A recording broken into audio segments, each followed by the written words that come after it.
자, 오늘 오후에 하나님 말씀 이제 우리 다니엘 10장 이제 지난주에 이어서 계속 이렇게 살펴보겠습니다.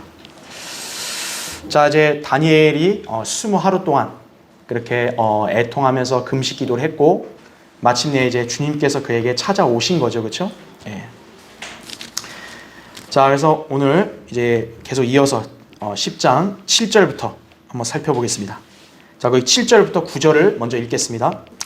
나 다니엘이 홀로 그 환상을 보았으며 나와 함께 있었던 사람들은 그 환상을 보지 못하였고 오히려 큰 두려움이 그들에게 내림으로 그들이 숨으려고 도망치더라죠. 그러므로 내가 홀로 남아서 이 큰 환상을 보았는데 내게는 남아있는 힘이 없었으니 나의 아름다움이 내 안에서 변하여 썩게 되었으며 내게 힘이 없어졌더라. 그럼에도 나는 그의 말소리를 듣고 있었는데 내가 그의 말소리를 들었을 때 나는 깊은 잠이 들어 얼굴을 땅에 대었더라. 이렇게 말씀합니다. 자, 지금 여기 보니까 다니엘만 홀로 환상이 나타났을 때 있었던 게 아니고, 그러니까 다니엘과 또 옆에 몇몇 사람들이 같이 있었던 거예요. 그런데 우리가 7절을 보니까 그 환상을 이제 다니엘이 보았을 때 함께 있었던 사람들은 두려움이 너무 커서 못 봤다라는 거죠. 그렇죠. 예. 자, 그래서 교환을 보세요. 첫 번째, 앞서 9장에서 이스라엘에게 정해진 70주에 대한 환상을 보며 근심에 쌓여있던 다니엘에게 영광의 주님께서 모습을 드러내셨다. 그죠? 자, 다니엘은 주님께서 성육신하시기 이전에 벌써 예수 그리스도의 재림 광경을 목도했던 것이다 이거죠. 우리가 경륜상으로 보면 주님의 초림 다음에 재림 아니에요. 근데 지금 다니엘은 주님이 초림하시기도 전인데 벌써 그 예수 그리스도의 영광스러운 재림의 광경을 미리 본 거예요, 지금. 그렇죠. 이것은 마치 그리스도의 재림 광경을 목도했던 사도 요한과 유사하다 이거죠. 그래서 요한과 다니엘은요, 연관성이 많아요. 그건 이따 자세히 보기로 하고요. 물론 두 사람이 주님을 만나 뵌 시점은 각기 달랐지만 그들은 다 같이 동일한 장면을 보았던 것이다 이거죠. 지금 이 다니엘에게 나타난 주님의 모습은 오늘날 소위 일반 교회들이 열광하는 아기 예수가 아니라고요. 크리스마스에. 그런 예수님이 아니라 굉장히 위험있고 두렵고 무서운 모습으로 나타나신 거예요. 그러니까 감히 그분을 지금 쳐다볼 엄두가 안 나는 거죠. 자, 두 번째 보세요. 나 다니엘이 홀로 그 환상을 보았으며 나와 함께 있었던 사람들은 그 환상을 보지 못하였고 이렇게 나옵니다. 지금 이 상황은요, 바울의 경우와 똑같아요. 자, 바울도 다마스커스로 가는 여정에서 주님이 그에게 나타나셨잖아요. 그때 바울 곁에 일행들이 있었어요.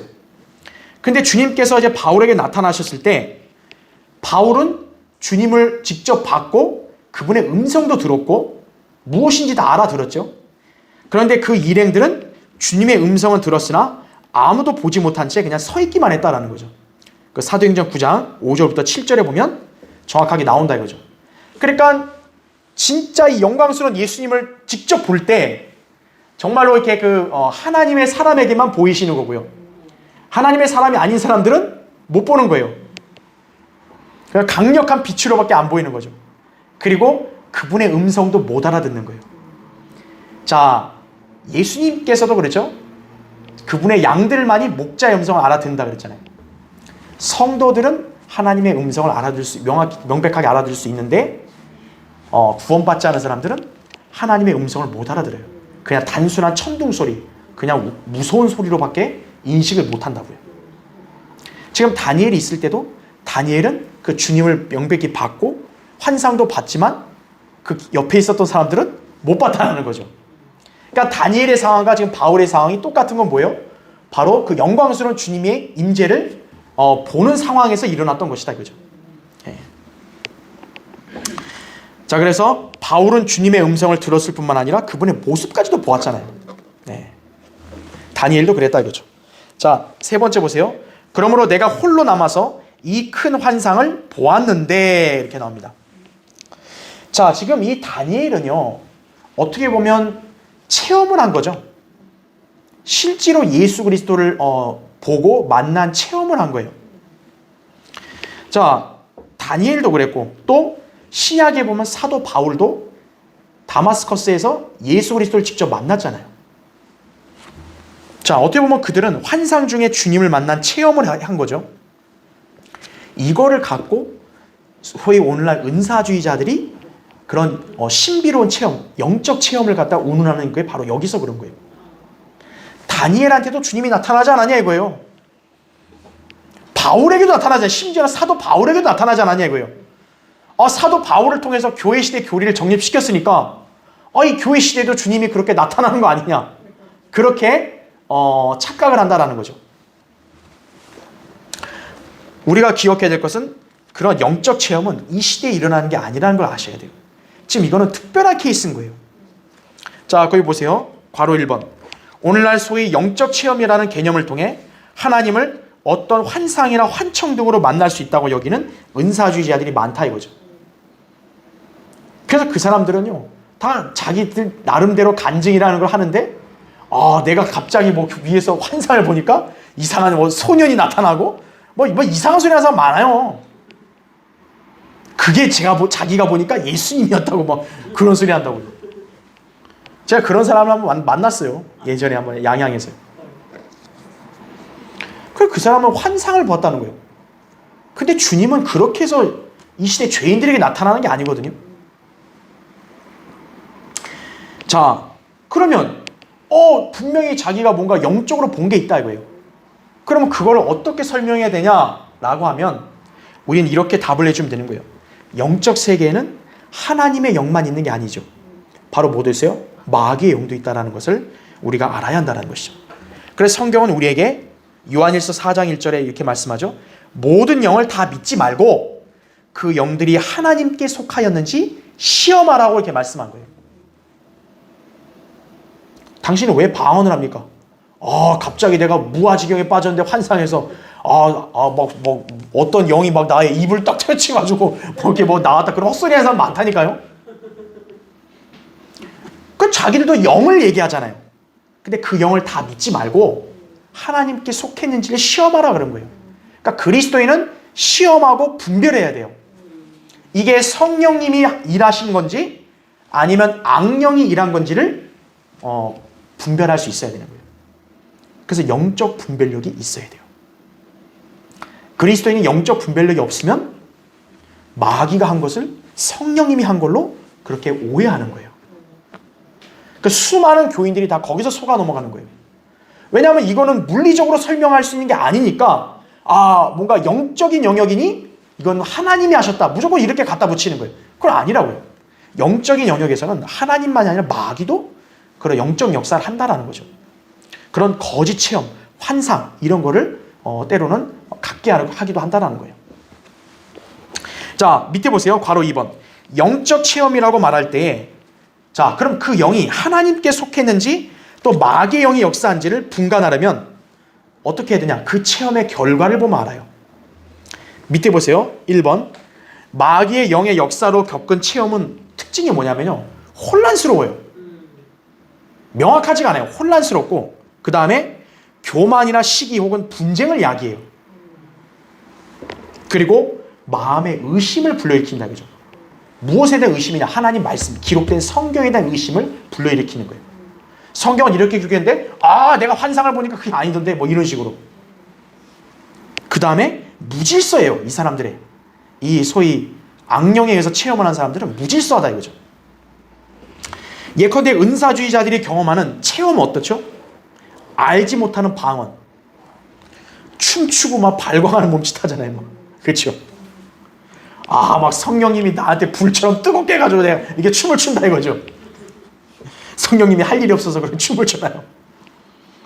또 성경적 근거도 없는 환상, 환청에 사로잡히는 거예요. 성령님이 나에게 이렇게 말해서 하지 말라 그랬다고, 이렇게 하라 그랬다고. 환청을 얘기하는 거예요. 그러나 그건 성령님의 음성이 아니라 악령이 그렇게 하는 거예요. 그걸 속으면 안 된다 그죠.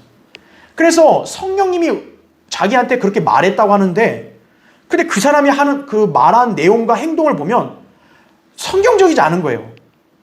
근데 자기는 그걸 성령님으로부터 들었다라는 거예요. 그게 바로 악령이 말하는 거예요, 그게. 그러니까 여러분은 그것을 분간할 수 있다는 얘기예요. 체험의 결과를 봐야 돼요. 굉장히 혼란스럽고 무질서하다 이거죠. 그리고 아주 의심스러운 생각을 갖게 되는 거예요. 그런 체험을 보면. 자, 그러면 2번 보세요. 성도의 참된 영적 체험은 뭘까요? 성경적인 결과를 만들어낸다 이거죠. 자, 성도는 영적인 경험을 할 수 있어요. 어떤 경험이냐? 가령 성경을 읽거나 기도할 때 어떤 본인의 영과 마음에 뭔가 확신이 들고 어떤 게 떠오를 수 있다 이거죠. 하나님 말씀에 합당한 것들이 떠오르는 거예요. 또 교회 지체들과 간증을 나눌 때, 또 복음을 전하거나 진리로 양육할 때, 또 성도들은 지식 자신 안에 효과적으로 역사하는 그런 주님의 음성과 확신 등을 때로는 경험할 수 있어요. 우리가 알아야 될 게 성령님이 그냥 아무 소리 안 하시고 가만히 계신 게 아니에요. 그러니까 하나님과 심도 있게 깊이 있게 교제하는 그런 성도에게는 때로는 성령님께서 그 사람에게 말씀하기도 하시는 거예요. 그렇죠. 확신을 갖는 거죠. 다만 아까 마귀의 영이 역사한 것처럼 막 혼란스럽다든지 시끌벅적한 게 아니라는 거예요. 보세요. 주님의 영은 혼란스럽거나 요란법석하게 활동하지 않아요. 성도를 순수하게 만들고 그런 다음에 온전한 평강을 느끼게 한다는 거죠. 내가 어떤 부분을 계획하고 이거에 대해서 고민하여 주님께 기도했단 말이에요. 그리고 하나님 말씀에 잠기고 묵상하고 그럴 때 성령님께서 때로는 어떻게 하라는 확신을 주는 거예요. 때는 어떤 자그마한 미세한 음성을 듣게 하시는 거예요. 내가 만약에 잘못된 길을 갈 때요, 가끔은 미세한 음성으로도 가지 마. 뭔가 누군가가 나에게 막는 그런 소리나 뉘앙스를 느낄 때가 있다고. 그러니까 우리 안에 성령님이 계시니까 그런 강박관념을 주시는 거예요, 때로는. 그러니까 하나님의 영께서는 이렇게 순수한 동기로 이렇게 성도들을 지키시고 일하시면서 평강을 주신다 이거죠. 그러니까 성도가 어떤 일을 계획하고 기도하고 난 다음에 뭔가 마음이 환경은 진짜 나를 힘들게 하지만 평안할 때가 있다고요. 그건 성령님이 역사하시는 거예요. 내가 어떤 일을 기도했는데 그 기도하고 나니까 갑자기 나에게 평강이 임하듯이 평온하더라 이거예요. 그래서 성령님이 그걸 역사하시는 거예요. 왜냐 하나님께서는 일하실 때 순수하고 화평을 지니게 일하시기 때문에. 근데 악령에 시달려서 역사 체험한 사람들은 어때? 시끌벅적하다. 야단법석을 많이 딴다는 거죠. 근데 하나님과 긴밀하게 교제하면서 주님의 뜻을 따르는 성도는 때로는 그 사람을 깨우치게 해주시기 위해서 미세하게 말할 때가 있다 이거죠. 마치 뭐냐면 엘리야가 이제 그 이세벨의 위협에서 도망쳐 올 때 그래서 숨어서 죽을라 할 때가 있잖아요. 하나님께서 미세한 음성으로 엘리야야 내가 여기서 무엇하느냐 이거죠. 주님이 엘리야에게 말할 때 크게 말을 안 했다고요. 엘리야야 뭘 했냐 이게 아니고 미세한 음성으로 얘기했다 이거죠. 예, 성령님께서 바로 때로는 그렇게 역사하시다는 거예요. 예. 그래서 그런 미세한 음성, 그러니까 미세한 음성은 작잖아요. 그러니까 어떤 성도들은 그걸 못 들을 때가 많다고요, 사실은. 근데 영적으로 민감한 사람은 때로 그것이 감지가 되는 거예요. 내가 뭐 갈라 했더니 가지 마라, 가지 마라. 딱 막는 경우가 있다 이거예요. 그거는 하나님께서 그 사람을 보호해 주시려고 말하신 건데 영적으로 둔감한 사람은 그걸 못 듣는 거죠, 그냥. 그래서 그런 사람에게는 또 다른 방법으로도 환경을 조성해 한다든지 또 마음에 뭔가 이렇게 확신이나 아니면 뭔가 그걸 꺼리게 한다든지 또 그런 식으로 역사하실 수 있다라는 거죠. 그러니까 성령님께서 일하시는 거와 악령이 일하는 건 다르다라는 거예요. 자, 3번 보세요. 진리의 말씀으로 무장돼 있고 영적으로 성장해 있는 성령 충만한 그리스도인이라면 이것을 금방 분간해낼 수 있다 이거죠. 이거는 성령님이 하시는 거다. 저건 악령이 하는 거다. 성령 충만한 그리스도인은 분별력이 있으니까 할 수 있는 거예요. 어떤 경우에는 그 자리에서 당장 분간이 안 되더라도 한참 시간이 지난 뒤에 되돌아보면 그때 거기에 임했던 영이 어떤 영이었는지를 알게 된다는 거죠. 그러니까 처음에는 감지 못했어도 지나면서 다시 한번 볼 때는 이게 그런 성령님이 하신 게 아니구나. 악령이 날 속일라 했구나. 이렇게 알게 되는 거고요. 또 어떤 경우는 성령님이 그래서 나한테 내가 이 일을 계획했었는데 왜 이게 안 되겠는지를 이제 내가 알겠구나. 이렇게 된다라는 거죠. 자, 이러한 어떤 영적인 경험을 할 수는 있어요. 그런데 지금 다니엘이나 바울 같이 무슨 예수님을 직접 만나가지고 막 무슨 엄청난 환상을 봐가지고 막 무아지경 빠지고 이런 건 아니라는 거죠. 예. 지금은 그런 시대가 아니에요. 왜 그러냐? 거기 괄호 3번 보세요. 밑에 다니엘, 요한, 바울과 같은 경우에는 당시 완성된 하나님의 말씀이 없는 가운데서 그분의 뜻과 계시를 알리는 도구로 환상이 사용된 것이다 라는 거죠. 꿈과 환상이 왜 구약시대에 있었냐면 완성된 기록된 성경이 아직 없으니까 하나님이 뭔가를 계시하고 알려주려면 직접 나타날 수밖에 없는 거예요. 꿈으로 알려주든 또는 환상으로 보여주든 또는 선지자를 통해서 직접 말씀하게 하시든 그렇게 했어야 한다는 얘기죠. 지금 이 인물들도 특별한 케이스라는 걸 아셔야 돼요. 오늘날 우리 일반 성도들은 결코 이런 경험을 하는 게 아니라는 거예요. 왜냐하면 우리 손에는 이미 뭐가 있어요? 하나님 말씀, 완성된 하나님 말씀이 있기 때문에 무슨 따로 특별한 계시나 무슨 환상을 볼 필요가 없다라는 거예요. 이미 하나님의 계시는 요한계시록을 끝으로 해서 다 알려주신 거예요. 이제 우리는 하나님의 뜻과 그분의 명령을 여기서 다 찾으면 되는 거예요. 여러분이 하나님의 뜻에 올바르게 행하고 있는지를 판별하고 싶다면 성경을 보면 되는 거예요. 성경적 원칙에 내가 맞게 했으면 하나님 보시기 올바른 거고, 성경적 원칙을 거슬렀다면 뭐예요? 하나님이 한 게 아니라는 것을 분간하면 되는 거예요. 예. 우리는 이 말씀 안에서 그분을 뵐 수 있고 그분의 음성을 들을 수 있다는 거예요. 그래서 예수님께서는 말씀 하나님이시라고 했잖아요. 요한복음 1장 1절부터 4절에. 그렇죠? 그러니까 말씀으로 우리가 그분과 교제하는 거예요. 예. 그러니까 말씀으로 만나는 거지 어떤 특별한 환상으로 만나는 게 아니라는 거죠. 예. 그러니까 그 환상들 아까 얘기한 대로 악령이 주는 그런 체험들은 일관성이 없는 거예요. 어떤 사람한테는 무슨 소년이 나타나고 어떤 사람한테는 여자가 나타나고 왜 다르냐고요. 다 나타나는 게. 정말로 예수님을 봤다면 다니엘과 바울과 같은 그런 영광스러운 주님을 봐야지. 아니 웬 소년이고 웬 소녀예요. 그럼 안 맞잖아요. 그리고 무슨 천사를 만났다고 하는 사람도 있다고.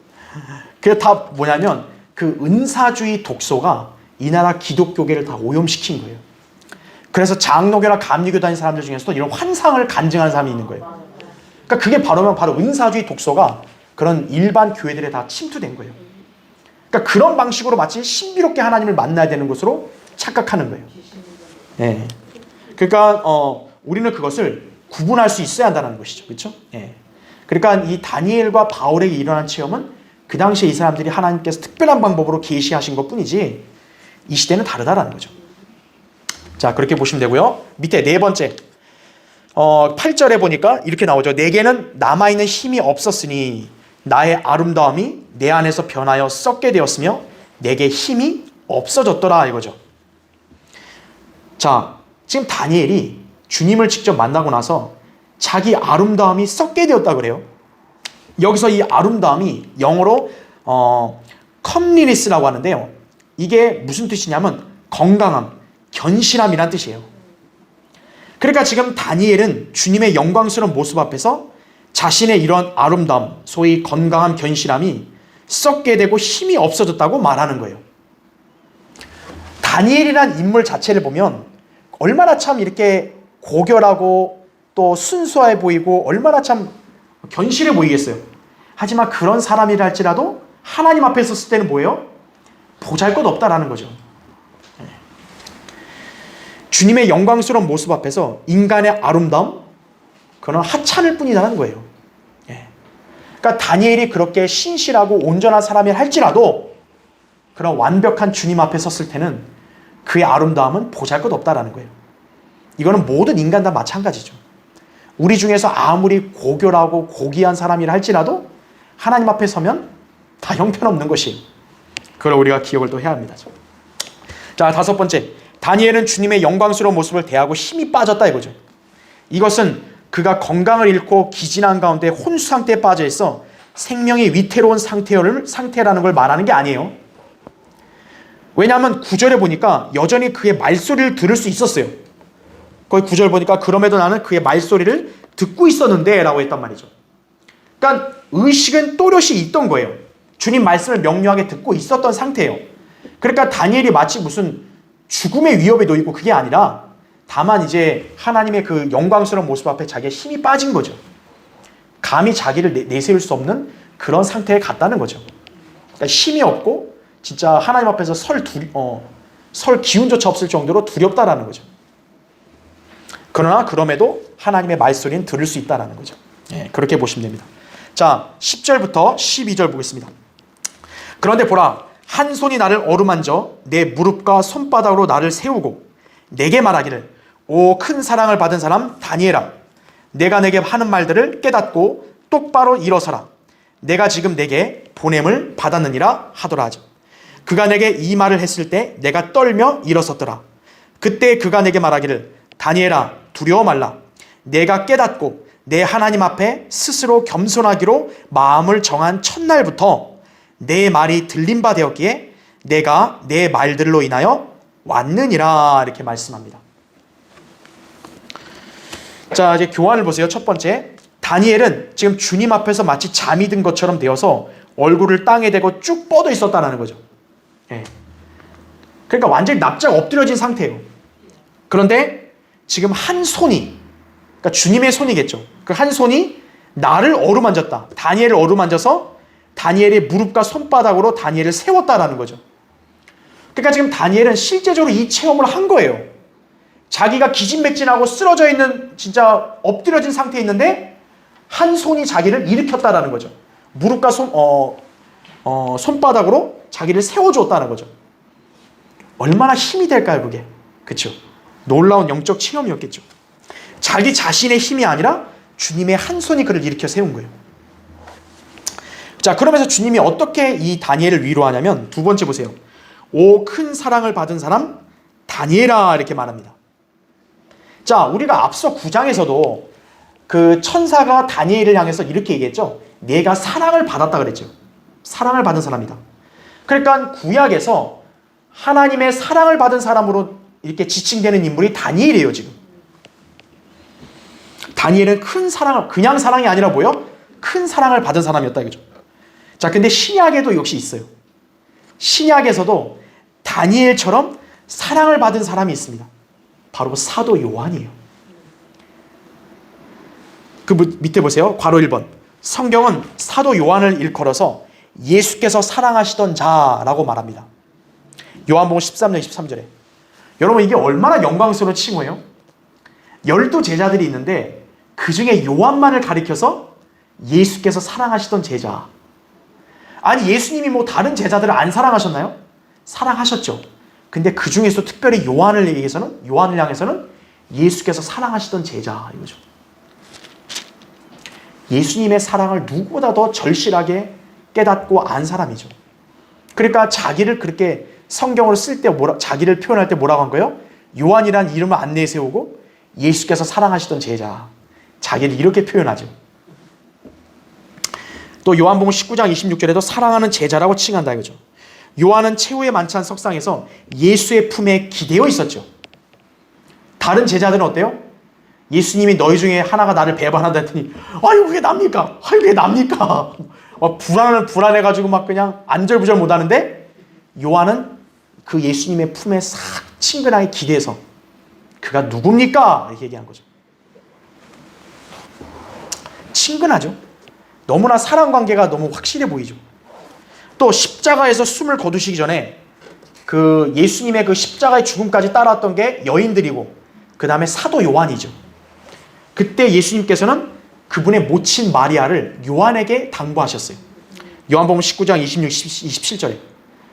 그래서 요한에게 네 어머니를 보라 그렇게 얘기한 거예요. 그래서 왜냐하면 예수님이 이제 곧 승천하셔야 되니까 이제 모친 마리아를 보살피는데 요한 네가 하라 이거죠. 그래서 요한이 그 모친을 데려갔다고 기록하죠. 자기 모친을 쉽게 맡길 수 있다면 그 얼마나 참 신뢰관계가 많았다는 거예요. 그렇죠. 요한은 그런 사랑과 신뢰를 받은 제자예요. 그렇죠. 한번 여러분에게 한번 질문해 보세요. 여러분 자신이. 여러분이 누군가에게 여러분을 얘기할 때 나는 예수님께서 사랑하시는 그리스도인이다. 그렇게 말할 수 있나요? 그렇게 말할 수 있어야 돼요. 우린 예수 그리스도의 그 위대한 사랑으로 구원받은 사람들 아니에요. 나는 아무개입니다 이렇게 말할 수도 있지만 나는 예수 그리스도의 사랑을 받은, 큰 사랑을 받은 누구누구입니다. 이게 가장 담대하고 또 가장 올바른 고백이기도 하죠. 그렇죠? 그러니까 주님의 큰 사랑을 받으려면 그만큼 주님과의 교제로 관계가 친밀해야 돼요. 그러니까 하나님 따로 나 따로 생활한 사람은 주님의 큰 사랑을 받았다고 말을 섣불리 못하는 거예요. 왜? 사랑을 못 느끼니까. 나 따로 주님 따로 이렇게 거리를 두고 생활하는 사람, 사회적 거리두기를 주님과 거리 둔 사람은 어떻게 되는 거예요? 요한 같은 고백을 못하는 거죠. 그냥 가물가물하죠. 아, 예수님이 날 사랑하긴 하시나?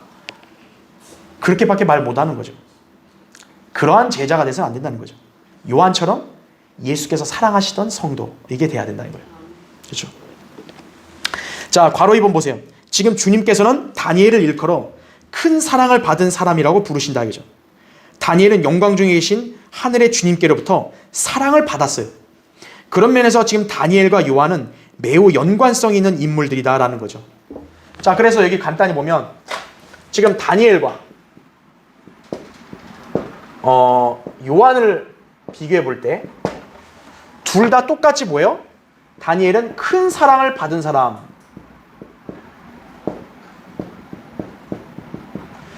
단순한 조그마한 사랑이 아니에요. 하나님의 큰 사랑을 받은 사람이라고 딱 이렇게 천명하죠. 요한은 뭐예요? 예수께서 사랑하시던 자 이거죠. 둘 다 주님의 사랑을 받은 사람들이다라는 거에 성경에서 입증해 주는 거예요. 인간이 말한 거에 대해서는 확실하게 신뢰하기 좀 뭐해도 성경에서 그렇게 기록했다면 이거 안 바뀌는 거 아니에요. 훌륭한 인물들이죠. 그러니까 주님의 사랑을 받으니까 어때요? 둘 다 놀라운 계시를 받는 거예요. 그래서 이 계시를 통해 나온 책이 다니엘서죠. 그렇죠? 그리고 이 계시를 통해 나온 게 요한계시록이죠. 그래서 이 두 책은 굉장히 밀접하게 연관되어 있는 거예요, 이게. 그래서 다니엘을 뭐라고 얘기합니까? 구약의 계시록이라 그러죠. 그래서 다니엘은 구약과 신약의 그 중간의 공백을 메꿔주는 책이고, 요한계시록은 이제 신약과 재림 사이의 중간을 메꿔주는 책이고, 그래서 똑같이 뭐냐면 왕이 오기 직전에 그때 있은 일들을 말씀하는 거죠. 그래서 요한계시록을 공부할 때 다니엘을 알면 더 명확히 아는 거예요. 또 요한계시록 공부한 상태에서 다니엘을 보면 해석을 더 명확하게 할 수 있는 거예요. 그러니까 성경을 여는 열쇠의 출발은 요한계시록부터 해서 다니엘로 가는 거예요. 다 연관되어 있는 거예요, 두 인물이. 그러니까 왜 하나님께서 이런 마지막 때의 계시를 하필이면 다니엘에게 알려줬냐 이거예요. 구약의 다른 인물들 말고. 다니엘이 큰 사랑을 받았기 때문이에요. 왜 수많은 제자들을 놔두고 왜 요한에게 이거를 계시해 줬냐 이거예요. 예수님의 사랑을 받았던 제자이기 때문에 그런 거예요. 여러분이 주님의 사랑을 크게 받는 성도면요, 영적인 깊은 것들을 알게 하시는 거예요. 근데 사랑을 제대로 못 받은 사람은 영적인 걸 몰라요. 그냥 자기 육신에 따라 살죠, 그냥. 그러니까 여러분도 이러한 사랑을 받는 사람이 돼서 하나님의 깊은 것들까지도 헤아릴 수 있는 그런 해안을 가져야 돼요. 그것은 여러분이 IQ가 좋아야 된다가 아니고 여러분이 마음으로부터 주님을 사랑하고 하나님 말씀을 계속 묵상하고 기도하잖아요. 그럼 주님과의 교제가 끈끈해지면 여러분도 이런 요한과 같이 사랑을 받음으로써 많은 것들을 알게 하실 수 있다는 거예요. 네, 그걸 기억해야 합니다. 자, 밑에 보세요. 세 번째. 앞서 9장에서 우리는 가브리엘 천사가 다니엘을 향해 내가 크게 사랑을 받음이니라고 말했음을 보았다 이거죠. 그러니까 이게 주님만이 얘기한 게 아니고 천사가 다니엘에게도 말한 거예요. 네가 크게 사랑을 받는 걸 안다 그런 거예요. 그 말은 뭐겠어요? 천사가 어디 있어요? 하늘에 있잖아요. 하늘에서도 뭐예요? 다니엘이 명성이 있다라는 거예요. 아, 저 지상의 다니엘이라는 인물은 큰 사랑을 받은 사람이다. 천사들끼리 다 아니까 어때요? 천사가 내려와서 얘기하는 거죠. 네가 큰 사랑을 받은 걸 안다 이거죠. 이처럼 영적 세계에서도요, 명성이 익히 잘 알려져 있는 하나님의 사람들이 있음을 우리는 알 수 있다라는 거죠. 자, 예를 들어 보면 밑에 괄호 1번. 바울이 어때요? 바울. 하나님께서 바울을 통해 비상한 기적들을 행하셨죠. 그래서 어떤 유대인들은 바울 흉내를 낸 유대인들이 있어요. 그들이 누구냐면 제사장들의 우두머리 스케바의 7 아들들이에요. 그 사도행전 19장 거기 11절 16절에 보면은 이 자들이 예수 그리스도의 이름으로 막 악령을 내쫓으려고 그런 거예요.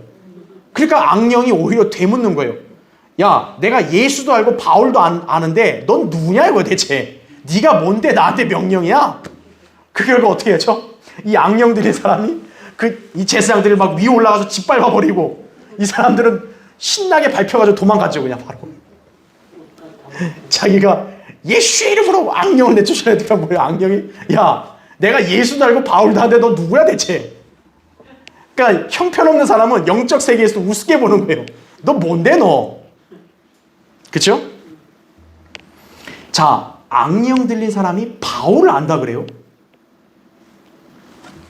이 사람 자체가 누군지 잘 몰라도 이 사람이 바울과 무슨 개인적인 관계가 있던 거 아닌데도 이 사람이 바울을 안다고 말해요. 왜냐? 악령들이 바울을 아는 거예요. 바울의 명성이 마귀들에게까지 잘 알려져 있었음을 알 수 있다는 거죠. 그러나 물론 이 명성이 굉장히 좋다는 의미가 아니고 마귀들 입장에서는 굉장히 경계하라 이거죠. 저 바울 때문에 많은 사람들이 하나님을 믿게 돼서 자기들을 떠나니까 마귀들에게 완전 비상사태인 거죠. 바울이 뜨면. 그러니까 그렇게 위험인물로 알려져 있는 거예요. 마귀들 사이에서는. 자, 밑에 보세요. 괄호 2번. 가브리엘 천사가 처녀 마리아에게 왔을 때도요. 이렇게 말했어요. 기뻐하라 은총을 받은 자여 주께서 너와 함께 하시니 너는 여자 중에서 복받은 자로다 라고 말해요. 자, 천사가 하늘에 있는데 이 여인 보고 이렇게 말할 수 있다는 것은 이 여인이 하늘에도 그렇게 알려져 있다는 거죠. 그렇죠? 밑에 보세요. 괄호 3번. 하루는 천사들이 하나님 앞에 서 있었는데 거기에 사탄도 그들 가운데 끼어 있었다. 그때 하나님께서는 사탄에게 이렇게 물으셨죠. 너는 내 종 욥을 유의해 보았느냐? 세상에 그와 같은 사람은 아무도 없나니 그는 온전하고 정직한 사람으로 하나님을 두려워하고 악을 피하는 자니라. 욥기 1장 8절에 그렇게 말했죠. 그럼 사탄이 아니요 모르겠는데요? 그랬어요? 아니죠. 사탄도 욥을 잘 유의해봤고 잘 알고 있었던 거예요. 욥기 1장 9절 10절에 마귀는 항상 성도들을 고소하는 거예요. 검사해요. 항상 기소한다고요. 그럼 재판장이신 하나님께서도 물으신다고요. 너 이 지상에 여기 내내 누구누구 종을 아냐 이거예요. 하나님을 두려워하고 겸손한 종이다. 그럼 마귀가 어떻게 하는 거예요? 도전하는 거예요. 에이 정말 그럴까요? 제가요 여기 있는 사람들 제가 이 사람 약점이 뭔지 다 아는데 한번 그 건드려 보시면 하나님 아예 정면으로 부인할걸요? 그렇게 마귀가 항상 공격한다는 거 아셔야 돼요. 그래서 하나님께서는 그 성도가 감당할 수 있는 그런 영적 상태가 되면요 때로는 그 도전에 응하시기도 하는 거예요. 한번 공격해봐. 내 종이 얼마나 신실한지 보여줄게. 그러니까 실제 욥이 그렇게 고난받은 건 뭐예요? 사탄의 키질 때문에 그렇게 된 거예요. 사탄이 하나님을 충동질하는 거예요. 키질로. 한번 해보세요. 그렇게 말로만 칭찬하지 마시고 한번 해보세요. 진짜 제대로 된 믿음을 가진 사람인가? 근데 하나님이 계속 피할 수는 없잖아요. 그래서 때론 여러분에게 시험과 고난이 올 수도 있는 거예요. 주님은 그것을 여러분이 믿음으로 이겨내기를 원하시는 거예요. 그럼 마귀가 할 말을 잃겠죠. 제 쪽에 돈만 좀 건드리면 좀 쓰러져야 되는데 이게 안 쓰러지네 이거죠. 제 건강을 조금만 쳤더니 몸 아프게 했더니 하나님 부인할 줄 알았더니 안 하네. 이렇게 나와야 된다고요. 네. 그러니까 그런 믿음이 신실한 자녀들과 성도들은 천상에도 알려져 있는 거예요. 그게. 그걸 아셔야 돼요. 특히 그거 보세요. 괄호 4번. 신실한 그리스도인들이 영적 세계에 잘 알려진다. 복음을 전파하는 성도들 있죠. 복음을 전파해서 많은 사람들을 그리스도께로 이겨오는 그리스도인들에 대해서 천사들도 잘 알고요. 마귀들도 잘 알아요. 왜냐하면 누가복음 15장에 보면 하늘에서는 뭐예요? 한 사람의 죄인이 회개해서 구원받으면 하늘에 엄청난 기쁨이 있다 그랬거든요. 그러니까 우리가 복음을 전해서 구령하면 어때요? 하나님의 나라에 시민이 한 명 입적되는 거예요. 계속. 얼마나 하늘에서 환희가 넘치겠어요. 야, 이번에 누가 한 사람을 데려왔냐? 아, 강릉의 아무아무개입니다. 그 사람이 했어? 알려져 있는 거예요. 그럼 거꾸로 어때요? 마귀도 그냥 한두 명만 구령한 거에 대해서는 크게 개의치 않은데 막 여러 명을 계속 구령해요. 그럼 마귀도 이 아무아무개, 요놈 주의해야겠네, 이렇게 경계심을 갖는다는 거죠. 그런 명성이 다 알려지는 거예요. 그러니까 여러분이 왜 신실한 믿음과 하나님의 말씀에 절대 순종의 생활이 필요하냐 이거예요. 여러분이 영적 세계에서 그렇게 알려진 사람이 돼야 되는 거예요. 그래야 하나님께서 그 사람을 통해 영광 받으시는 거예요. 아까 이 바울 유대인 바울 흉내내다가 그렇죠? 악령한테 뒤지게 맞은 그 유대인 제사장처럼 되면 안 되는 거예요. 자기 대단한 줄 알고 속였더니 너 누구야? 이런 거죠. 그러니까 믿음이 시원치 않은 사람은 어때요? 마귀가 안중에도 없기 때문에 쟤 누군데? 아유, 쟤는 놔둬 그냥. 쟤는 놔둬도 돼. 그 얼마나 참 화나는 거예요, 그게. 그렇죠? 예. 적들로 하여금 경계심을 일으킬 수 있을 정도의 그런 믿음의 역량을 갖춰야죠. 예, 우리가 다 그렇게 돼야 된다 이거죠. 그래서 마귀들과 또 하늘의 천사들에게도 잘 알려줘야 돼요.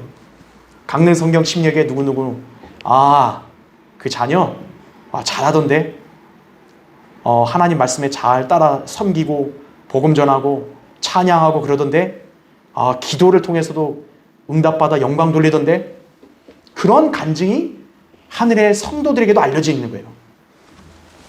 그렇게 돼야 된다는 거죠. 그렇죠? 그래서 하나님의 뜻을 준행하고 그분의 일을 잘 수행하는 종들의 명성은 영적 세계에서 자자한 법이다 이거죠. 그걸 기억해야 합니다. 자, 밑에 네 번째, 내가 내게 하는 말들을 깨닫고 똑바로 일어서라 11절에 말씀합니다. 자, 주님의 말씀을 듣고 깨달은 사람은요, 그대로 주저앉아 있어서는 안 되고 똑바로 일어서야 한다는 거죠. 성경을 읽고 순종하는 그리스도인들의 자세가 바로 이와 같다 이거죠. 아까 제가 오전 설교할 때도 우리 그리스도의 군사들은 어때요? 서 있어야 된다는 거죠. 낙담해서 주저앉아 있다든지요, 무기력하니까 그냥 들어누워 버린다든지요, 그러면 안 된다는 거죠. 진리를 실행하기 위한 열정이 자신 안에서 솟구치고 또 진리의 말씀이 우리에게 실행할 것을 요구하기 때문이다라는 거죠. 하나님 말씀을 여러분이 진짜로 많이 알고 순종하고 유념하잖아요. 하나님 말씀이 여러분의 마음을 찔러요. 야, 너 이제 이런 생활하지 말고 너 이제 더 기도해라. 너 이제 더 이거 해라. 너 이제 나를 증거하라. 그렇게 하나님 말씀이 계속 성도들의 마음을 찌른다는 걸 아셔야 돼요. 그러니까 하나님 말씀을 진짜 마음으로 온전히 받아들인 사람은 가만히 있을 수가 없는 거예요.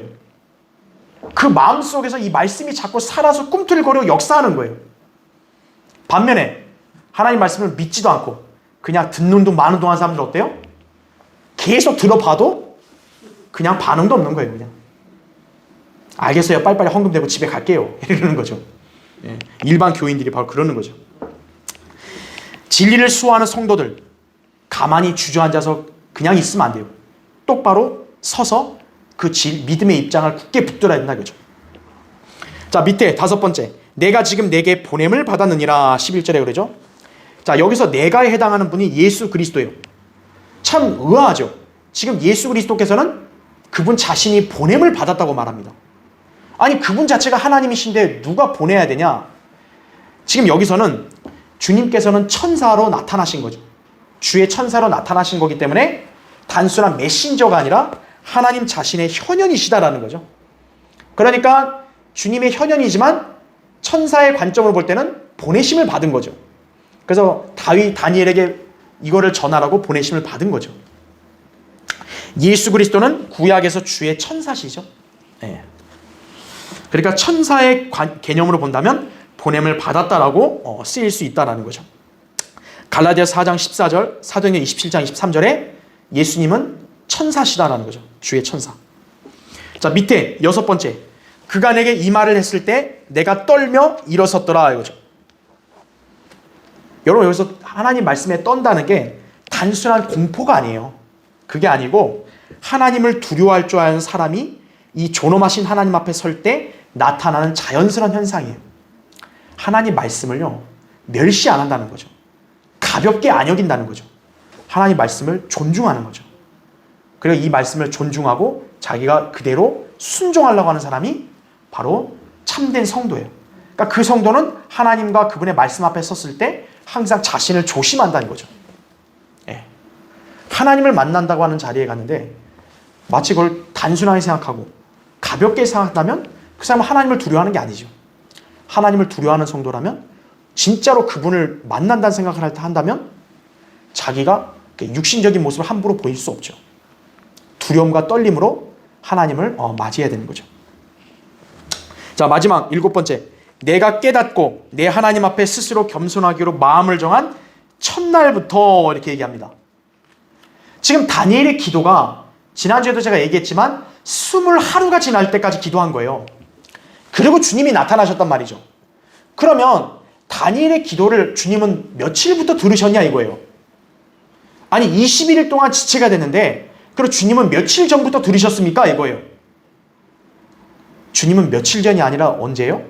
다니엘이 겸손한 상태에서 기도한 첫날부터 이미 하나님은 듣고 있었다라는 거죠. 아니 그럼 하나님께 들으셨으면 뭔가 반응을 하셔야 되는데 그럼 왜 21일이라는 시간이 걸려서 이제서 응답하셨냐 이거예요. 그 이유는 바로 다음 시간에 우리가 배울 거예요. 바로 주님이 그 기도에 응답하시려고 하는데 뭔가 천상의 세계에서 문제가 생긴 거예요. 영적 세계에서 뭔가 방해가 있었다라는 거죠. 그거를 이제 우리가 다음 시간에 주님이 하신 말씀을 통해서 자, 우리가 천상의 세계에서도 영적 세계에서도 우리의 기도에 대해서 응답하신 하나님과 방해하는 마귀 사이에 그런 치열한 전투가 있다는 걸 아셔야 돼요. 그래서 기도는 딱 한 번 하고 땡이 아니라는 거예요. 왜 기도를 끈질기게 꾸준히 해야 되냐 이거예요. 우리의 기도가 상달될 때까지도 마귀는 엄청나게 방해하기 때문에 그런 거예요. 자, 그런 자세한 내용들은 우리가 다음 시간에 보도록 하겠습니다. 그러니까 오늘 여러분 이 강의를 통해서 배워야 될 교훈은 다니엘과 요한처럼 이렇게 신실한 하나님의 사람이어야만 사랑을 받는 자가 되는구나 이거죠. 그럼 그런 사람은 주님과 교제할 수 있고 또 천상에서도 영적 세계에서도 잘 알려진 그런 사람이 될 수 있구나 라는 걸 여러분이 기억하셔야 되는 거죠. 자, 다음 시간에 계속하겠습니다.